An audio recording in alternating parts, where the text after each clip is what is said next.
जनसंवाद न्यूज, सत्य आणि विश्वासाची बातमी।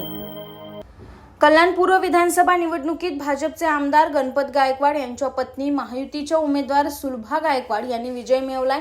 कल्याण पूर्व विधानसभा मतदारसंघातील मवियाकडून धनंजय बोडारे तर महायुतीकडून विद्यमान आमदारांची पत्नी सुलभा गायकवाड हे दोन्ही उमेदवार निवडणुकीच्या रिंगणात होते। अशातच निवडणुकीचा निकाल समोर आला आहे। कल्याण पूर्व विधानसभा निवडणुकीत गणपत गायकवाड यांच्या पत्नी सुलभा गायकवाड यांचा दणदणीत विजय झालाय।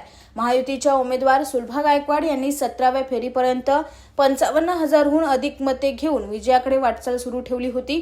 अशातच आता त्यांनी विजय मिळवून सर्वांना धक्का दिलाय।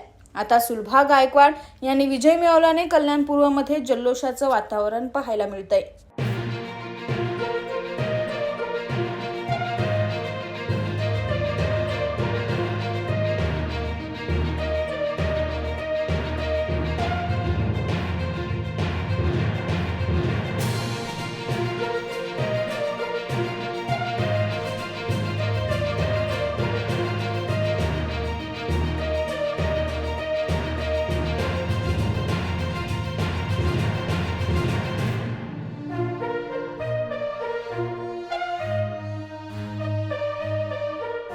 आकाश सहाने, जनसंवाद न्यूज, कल्याण। जनसंवाद न्यूज, सत्य आणि विश्वासाची बातमी। आजच सबस्क्राइब करून बेल आयकॉनला क्लिक करा आणि पहा ताज्या घडामोडींचा अचूक अंदाज आपल्या मोबाईलवर।